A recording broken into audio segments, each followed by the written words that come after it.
बिस्मिल्लाहिर्रहमानिर्रहीम। अस्सलाम वालेकुम स्टूडेंट्स, मैं हूं हमजा हैदर, आपका फिज़िक्स टीचर। आज हम स्टार्ट करने जा रहे हैं चैप्टर नंबर 8, जिसके अंदर हम बात करेंगे वेव्स की।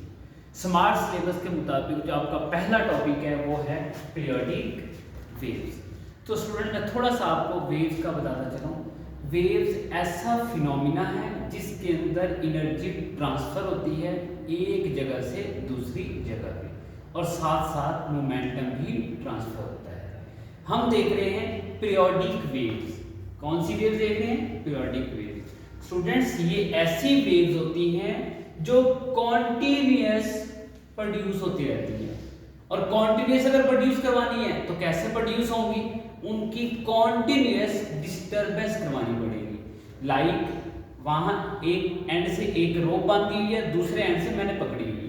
मैं क्या करता हूँ? मैं जर्क प्रोड्यूस करता हूँ ऐसे, तो क्या होगा स्टूडेंट्स? वेव्स नजर आएंगे। अब मैंने एक दफा करवा दी, वेव प्रोड्यूस होगी, उसको मैं पीरियोडिक नहीं कह सकता। पीरियोडिक मैं कब कहूंगा? पीरियोडिक मैं तब कहूंगा अगर मैं कॉन्टिन्यूअस ऐसे ऐसे उसके अंदर जर्क्स प्रोड्यूस करवाता रहूं। तो कॉन्टिन्यूअस जर्क्स प्रोड्यूस होने की वजह से जो वेव्स प्रोड्यूस होंगी स्टूडेंट्स, हम उनको कहेंगे ये पीरियोडिक वेव्स हैं। The waves which are produced due to continuous or rhythmic disturbance in medium। Medium में continuous disturbance क्रिएट हो रही है, तो वेव्स को हम बोलेंगे पीरियोडिक वेव्स। टाइप्स हैं, पहली है ट्रांसवर्स पीरियोडिक वेव्स। ये ऐसी वेव्स हैं जिनके अंदर जो मीडियम के पार्टिकल हैं वो प्रोपगेशन ऑफ वेव के परपेंडिकुलर मूव करते हैं। लाइक मैं आपको एग्जांपल देता हूं, इजीली समझ आ जाएगी। मेरे पास स्टूडेंट्स ये एक स्प्रिंग है, लचकदार स्प्रिंग है। इसको मैं ऐसे हिलाता हूं तो इसके अंदर वेव्स प्रोड्यूस होंगी।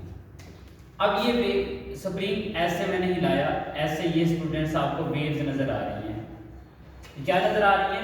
वेव्स। और आपको ये भी पता चल गया है कि ये यहां से इस तरफ मूव कर रहा है। ये प्रोपगेशन ऑफ वेव्स है कि वेव किस तरफ मूव कर रही है? इस तरफ। ये आगे की तरफ जा रही है, राइट साइड में मूव कर रही है।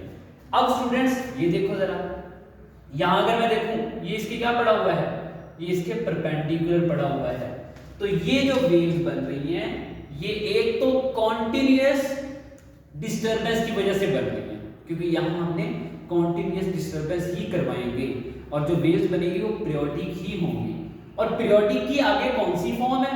ये आगे है ट्रांसवर्स, कि इसके अंदर the periodic waves in which displacement of particle of medium, इस मीडियम के जो पार्टिकल हैं उनका डिस्प्लेसमेंट डायरेक्शन ऑफ प्रोपगेशन के परपेंडिकुलर है, is perpendicular to direction of propagation. यही बात मैं दोबारा बताता हूं। पार्टिकल मीडियम के जिसके अंदर वेव्स प्रोड्यूस हो रही है वो कौन सा है? ये स्प्रिंग है। स्प्रिंग के जो पार्टिकल्स हैं वो जिस तरह वेव्स प्रोड्यूस हो रही हैं उनके परपेंडिकुलर मूव करते हैं, तो हम कहेंगे ये जो वेव्स प्रोड्यूस हो रही हैं ये ट्रांसवर्स पीरियोडिक वेव्स हैं। उसके बाद स्टूडेंट्स ये मैंने ट्रांसवर्स पीरियोडिक वेव बनाई, ये मैंने वेव बना दी। अब इसके अंदर सबसे पहले हमें ना दो पोर्शन नजर आ रहे हैं, एक ये पोर्शन है और एक ये पोर्शन है। स्टूडेंट्स ये जो आपको रेड लाइन नजर आ रही है ये इसको बोलते हैं मीन पोजीशन। इसको क्या बोलते हैं? Mean position. अब ये वाला जो अपर हिस्सा है, इसका ऊपर वाला हिस्सा है जो अपर एंड है, इसको हम बोलते हैं क्रस्ट। इसको क्या बोलते हैं? क्रस्ट। और जो लोअर एंड है इसको बोलते हैं ट्रफ। तो स्टूडेंट्स प्रॉपर डेफिनेशन देखते हैं क्रस्ट और ट्रफ की। ये रही the portion above the mean level. Mean level ये है, मैंने पहले बता दिया है। इसका जो अबव वाला पोर्शन है इसको बोलते हैं क्रस्ट, ये मैंने बना दिया है। ये वेव का क्रस्ट है, ये वेव का क्या है? क्रस्ट है। और ये वेव का क्या है? ट्रफ है।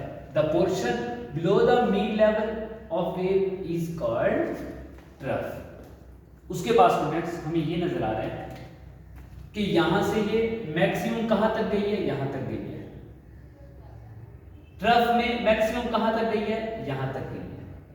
अब ये मीन लेवल से क्रस्ट का मैक्सिमम डिस्टेंस या मीन लेवल से ट्रफ का जो मैक्सिमम डिस्टेंस है, इसको बोलते हैं एम्पलीट्यूड। क्या है amplitude? The maximum displacement in crest और ट्रफ ऑफ वेव। वेव के क्रस्ट में या वेव के ट्रफ में जितना मैक्सिमम डिस्प्लेसमेंट होता है, एक्स होता है डिस्प्लेसमेंट, मैक्सिमम के लिए नॉट लगा देते हैं, तो ये बन जाता है इसका एम्पलीट्यूड।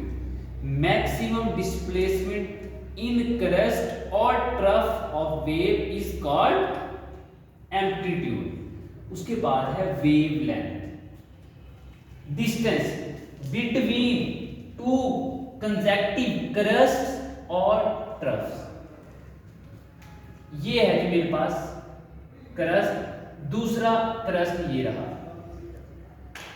स्टूडेंट्स यहां से यहां तक का जो डिस्टेंस है, इसको बोलते हैं वेव लेंथ। इसको क्या बोलते हैं? Wave length. The distance between two consecutive crest और troughs is known as wave length. उसके बाद आपने ना एक चीज याद रखनी है जो एमसीक्यूज में आसानी पैदा करेगी। टोटल वेवलेंथ में मैं पार्ट बता रहा हूं कितने हैं, समझने के लिए आसानी होगी। यहां से मीन लेवल तक 1, मीन लेवल से मैक्सिमम डिस्प्लेसमेंट तक 2, मैक्सिमम से फिर मीन 3 और मीन से फिर मैक्सिमम तक 4। इसका मतलब है 4 पार्ट आपने बना लिए एक वेवलेंथ के अंदर। उसके बाद स्टूडेंट्स अब मैं क्या करता हूं, मैं स्टॉप वॉच लेता हूं। यहां से वेव शुरू हुई, यहां से एक वेवलेंथ यहां पे कंप्लीट हुई, मैं स्टॉप वॉच बंद कर दूंगा। मैंने टाइम नोट किया। अब कौन सा टाइम नोट किया है? जितने टाइम में वो एक वेवलेंथ का डिस्टेंस ट्रेवल कर रहा है, इसको बोलते हैं टाइम पीरियड। क्या बोलते हैं? Time period.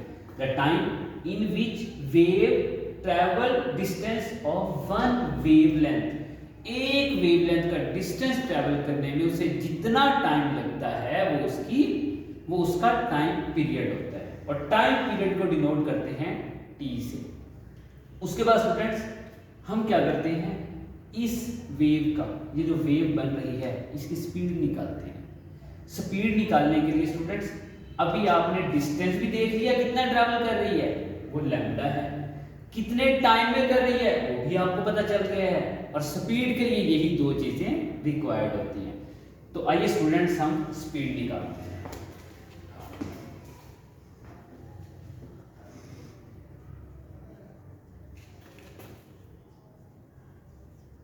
स्पीड का फॉर्मूला स्टूडेंट्स हमें पता है, speed is equal to distance travel over time. कितना डिस्टेंस ट्रैवल कर रहा है और कितने टाइम में कर रहा है। स्पीड को v से डिनोट करते हैं। डिस्टेंस जो ट्रैवल कर रहा है हमने कहा वो वेवलेंथ है, और टाइम t है। स्टूडेंट्स इसको हम u भी तो लिख सकते हैं, लैम्डा मल्टीप्लाई बाय 1/t। अब ये t क्या चीज है? Time period. और स्टूडेंट्स हमारे पास जो फ्रीक्वेंसी होती है वो 1/t के इक्वल होती है, तो हम यहां कह देंगे v is equal to lambda और 1/t की जगह पे f। स्टूडेंट्स ये हमारे पास स्पीड आ गई है। f क्या चीज है? f यहां है फ्रीक्वेंसी, और स्टूडेंट्स लैम्डा का आपको पता है, लैम्डा क्या है? वेवलेंथ है, और v क्या है? उसकी स्पीड है। एमसीक्यूज के लिए आपको पता होना चाहिए v is equal to f lambda, f is equal to v over lambda, या फिर लैम्डा इज इक्वल टू ये f इधर जाके डिवाइड कर दो, स्टूडेंट्स यहाँ ये जो वर्ड यूज हुआ है फ्रीक्वेंसी का, इसको हम कैसे बता सकते हैं? फ्रीक्वेंसी हम बताएंगे, अभी मैंने कहा कि वो रेसिप्रोकल ऑफ टाइम पीरियड होता है। मतलब टाइम हमें क्या बताता है? टाइम हमें बताता है कि वेव लेंथ, एक वेव कितनी देर में कंप्लीट हो रही है, तो वहां से हमें इसका मतलब फ्रीक्वेंसी भी पता चल सकती है। The number of waves completed in 1 second, 1 second में जितनी वेव्स कंप्लीट होंगी वो उसकी फ्रीक्वेंसी है। अब मैंने एक एग्जांपल दे देता हूं। अगर वो स्टूडेंट आपको कह देता है